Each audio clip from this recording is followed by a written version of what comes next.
What's going on, everybody? I'm up here at my job. I got less than an hour to go before I clock out and head back home. Please excuse the fans up above me. It's their job to keep the meat cool and fresh. I tried to make this video earlier in the day, but I got distracted with a lot of duties. So this is hopefully my time to finally get this out there. Now, I'm sure everybody knows of what went down a day and a half ago. WWE made the announcement that they have released 10 superstars from their contracts, firing all of them. Have the list of the names that were let go recently. Here they are. Starting with Authors of Pain, Akim and Razor, who were also involved with the staple Final Testament, featuring Karrion Kross and his wife, Scarlett Bordeaux. Precious Paul Ellering, who was a WWE Hall of Famer. He was the manager for the legendary Road Warriors, the late Hawk and Animal. Rest in peace to both those guys. When all three jumped ship to the WWF, as it was known at that time, they were renamed Legion of Doom, or LOD in short. Ellering, by the way, was also involved with the Final Testament staple just as well. Cedric Alexander, who been with that company for a good amount of years. Sonya Deville. That's kind of surprising. Deville is the first openly gay wrestler in the WWE roster. She's been involved many times with many LGBTQ duties and events.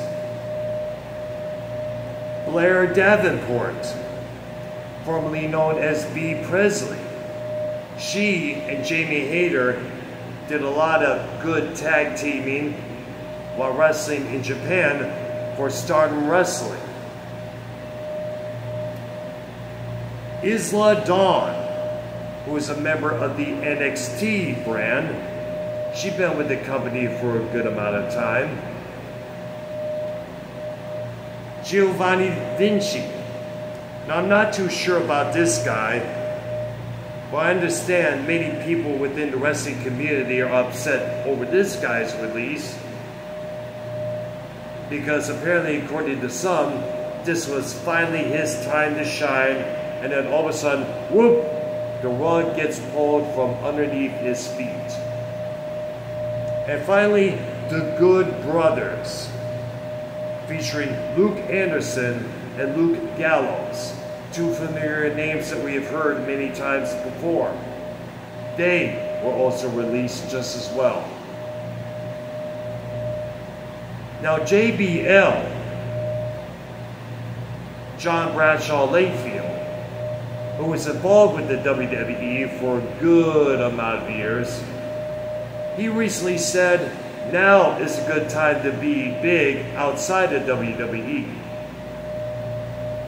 Many people within the wrestling community are not too happy about this news. Some saying that some of them are going to be going over to either AEW, TNA, or Ring of Honor. I have a good idea for Sonya Deville for what she could do in the meantime. She could get a hold of her best friend, Mandy Rose, and do some photo shoots together. They did that a couple times in the past. And by the way, both Rose and Deville are co-owners of a donut company called D. Mandy's Donuts, which is kind of like their version of Dunkin' Donuts.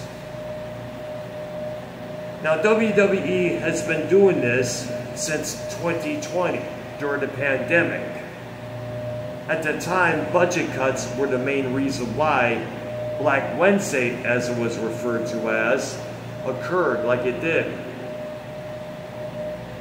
Throughout the next couple of years, we saw the releases of Nia Jax, Dolph Ziggler, Bray Wyatt, which upset the hell out of everyone, as you may remember. It took Triple H to get on board at the helm and bring some of those superstars back. I know Kevin Nash was asked even this one question: would you consider going back to WWE? He said, why? So I could get fired after a short while being within that company's ranks? Now, allow me to take this time to wish the very best to Deville, Ellering, Alexander, and everybody else that got let go recently from the company. Like I said earlier, I see some of them emerging within the ranks of Ring of Honor, TNA, maybe AEW, who knows? Good luck to all these people. I know they'll probably find better roads ahead. Let me know in the comments below what you think. In the meantime, subscribe to my channel, hit that like button and that notification bell. And once again, please pardon the fans up above me. Like I said, it is the fans' job to keep the meat within this cooler cool and fresh. Everybody enjoy the rest of your Sunday night.